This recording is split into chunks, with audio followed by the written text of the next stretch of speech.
నమస్తే అండి, నేను రజాక్. నేను చెప్పింది నిజమైంది. ఈ సినిమాకి సంబంధించి ప్రొడ్యూసర్స్తో ఉన్నటువంటి వాళ్ళ తలపోట్లు ఏవైతున్నాయో ఈ బాలయ్య గారికి తెలియదు. సినిమా బయటకు వచ్చే వరకు, అంటే పోస్ట్ పోన్ అయ్యే వరకు బాలకృష్ణ గారికి తెలియదు అన్నట్లుగా తెలిసింది. అది పరిస్థితి. అంటే పరిస్థితి ఎలా ఉందంటే, ఒక హీరో గారికి చెప్పొచ్చు కదా, ఈ ఇష్యూ ఎలా ఉంది, ఈరోజు అనే సంస్థ మాకు ఇష్యూ ఉంది, ఇన్ని కోట్లు ఇవ్వాల్సి ఉంది, బకాయి ఉందని చెప్పేసి ఉంటే అయిపోయేది కదా. ఆయనకి చెప్పపెట్టకుండా ఉండడంతో ఆయన ఆగ్రహించినారంట. అసలు విషయం ఏంటంటే, అఖండ 2 movie release వాయిదాపై director, నిర్మాతలపై Balayya Babu serious అయినట్టు తెలుస్తాం. మరి దీంట్లో డైరెక్టర్ ఏం చేశాడు నాకైతే తెలియదు, కానీ డైరెక్టర్ వచ్చేసి మన బోయపాటి శ్రీను గారు. మన బాలకృష్ణ గారితో చాలా మంచి సినిమాలు తీసినాడు. సింహ అని చెప్పేసి, ఇప్పుడు అఖండ 2 ఇలాంటి మంచి మంచి సినిమాలు చేసినాడు అనమాట. సో బాలకృష్ణ గారు వచ్చేసి ఈ సినిమా డైరెక్టర్ అయినటువంటి బోయపాటి శ్రీను గారి మీద కూడా ఆయన ఫైల్ అయినట్లు తెలుస్తుంది. అదేవిధంగా నిర్మాతల మీద సీరియస్ అయ్యారు. నిర్మాతల మీద సీరియస్ ఎందుకు అయ్యారు, వాళ్ళు వచ్చి చెప్పలేదు కాబట్టి. ఇక అర్ధరాత్రి 2 గంటలకు డైరెక్టర్ బోయపాటి ఇంటికి వెళ్ళినటువంటి బాలకృష్ణ బోయపాటితో పాటు నిర్మాతలు క్లాస్ స్పీకర్ టాక్. రాత్రి 2 గంటలకు వెళ్ళారు. వీళ్ళు నిన్న 4 నుంచి మేనేజ్ చేస్తారే ఉన్నారు. నేను చెప్పా కదా, 6 గంటల వరకు అసలు బుక్ మై షోలో బుకింగ్స్ ఓపెన్ చేయాలి తెలంగాణకి సంబంధించి. అప్పుడే డౌట్ వచ్చింది, ఏంది దరిద్రం, కొన్ని గంటల్లో సినిమా పడతా ఉంటే వీళ్ళు బుకింగ్స్ ఓపెన్ చేయలేదండి అని చెప్పేసి డౌట్ వచ్చింది. అయితే ఆ తర్వాత ఆంధ్రాలో బుకింగ్స్ ఓపెన్ చేసినారు. ఓకే, బుకింగ్స్ అయితే అయినాయి. మొత్తానికైతే తెలంగాణలో బుకింగ్స్ ఓపెన్ 7 గంటలు 8 గంటల టైంలో ప్రీమియర్స్ పడట్లేదు అని చెప్పారు. అయిపోయింది. ప్రీమియర్స్ పడట్లేదు అనుకున్నాం. ఇది యూఎస్లో ప్రీమియర్స్ పడుతుంది అని చెప్పారు. సరే ఓకే అనుకున్నాం. తెల్లారి సినిమా పడిద్దని చెప్పారు. ఓకే అనుకున్నాం. కట్ చేస్తే రాత్రి 11-12 ఆ టైంలో సినిమా పడట్లేదు థియేటర్లలో, అన్ని వరల్డ్ వైడ్గా సినిమా రిలీజ్ ఆపేసామని చెప్పేసి చెప్పిన. 11 గంటలకు ఆ టైంలో చిర్రెత్తుకొచ్చి ఉంటుంది బాలయ్య బాబు గారికి.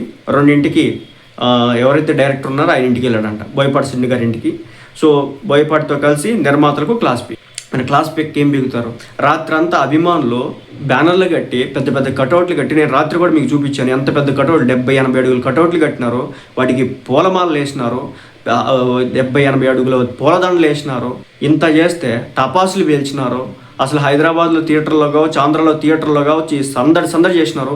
చెప్తే ఆశ్చర్యపోతారు. మన ఆంధ్రాకి సంబంధించినటువంటి ఒక ఎమ్మెల్యే రాజు గారు అని చెప్పేసి, ఎంఎస్ రాజు గారు, ఆయన అయితే ర్యాలీలు చేసినాడు. బాలయ్య బాబు గారి సినిమా వచ్చింది, ఎట్లయినా గుద్దాలు వేసారని చెప్పేసి. కట్ చేస్తే సినిమా పడట్లేదు. అంటే ప్రతి అభిమాని మనసుని వీళ్ళు కకావికలం చేసేసినారు. బాగా హట్ అయినారు అభిమానులంతా కూడా. సో దీంతో బాలయ్య బాబు గారికి సీరియస్. బాలయ్య బాబు గారు అభిమానులు కొట్టినా తిట్టినా వాళ్ళ మీద ఆగ్రహాన్ని చూపించి అది అక్కడ వరకే ఉంటుంది. అది మనసులో పెట్టుకొని లోన్ ఎక్కడో పెట్టుకొని ఆడవాడు చంపినాడు కదా, కర్ణాటకకి సంబంధించినటువంటి సినిమా యాక్టర్. సొంత అభిమానులనే ఏం చేసినాడు, మొత్తానికైతే ప్రేయస్ కోసం లేపేసినాడు. అలా ఉండదన్నమాట బాలయ్య బాబు క్యారెక్టర్. ఏదైనా ఉంటే మొహమ్మద్ చేసేస్తాడు, కొట్టిన మొహమ్మద్, ముద్దు పెట్టిన మొహమ్మద్ పెట్టేస్తాడు. సో అలాంటి తత్వం కలిగినటువంటి వ్యక్తి కాబట్టి రాత్రి అయితే గట్టిగా పీకేసినాడు. నాకు తెలుసు ఆ పీకుల్లో నువ్వు ఎందుకు నాకు చెప్పలేదు, సినిమా రిలీజ్కి ముందు చెప్పుంటే అయ్యేది కదా. లేకపోతే వాళ్ళు స్ట్రైట్ ఫార్వర్డ్ ఆడు ఈడు అనేది ఏమి ఉండదు, అసలు తగ్గేదే లే. బాలయ్య బాబు అయితే మిగిలిన వాళ్ళన్నా మన తెలుగు సినిమా యాక్టర్లు కొంచెం ముఖభావంగా అవునా కాదా అన్నట్టు వెనక ముందు కడతారు, కానీ బాలయ్య బాబు అలా ఉండదు. నాన్ సెన్స్ ఏమి ఉండవు, స్ట్రైట్ ఫార్వర్డ్, ముక్కు సూటిగా ఏదంటే అది. రాత్రి మొహం మీద కొట్టినా ఆశ్చర్యపోవాల్సిన పని లేదు ఈ సినిమా విషయంలో. అలాంటిది అయితే జరుగుంటుంది. సో బాలయ్య బాబు గారు అభిమానుల డిసప్పాయింట్మెంట్ని గమనించే ఈ రోజు రాత్రి 2ంటికి క్లాస్ పీ చాలా డిసప్పాయింట్ చేసినారు అభిమానులందరినీ కూడా. కానీ ఇలాంటిది అంటే బాలయ్య బాబు గారు ఎంటైర్ లైఫ్లోనే ఇంత వరస్ట్ డే ఆయన ఎప్పుడు చూసి ఉండరు. ఒకేసారి 2 సినిమాలు వచ్చిన రోజులు కూడా ఉన్నాయి. అలాంటి బాలయ్య బాబు గారికి ఈ రోజున ఒక అవమానకరం. పైగా గవర్నమెంట్ ఉంది, ఆయన ఒక ఎమ్మెల్యేగా గెలిచినారు. 2 తెలుగు రాష్ట్రాల్లో అటుపక్క రేవంత్ రెడ్డి గారితో మంచి ర్యాపో ఉంది, ఇటుపక్క చంద్రబాబు నాయుడు గారు అసలు దుమ్ దామ్ చేసేవచ్చు సినిమాని.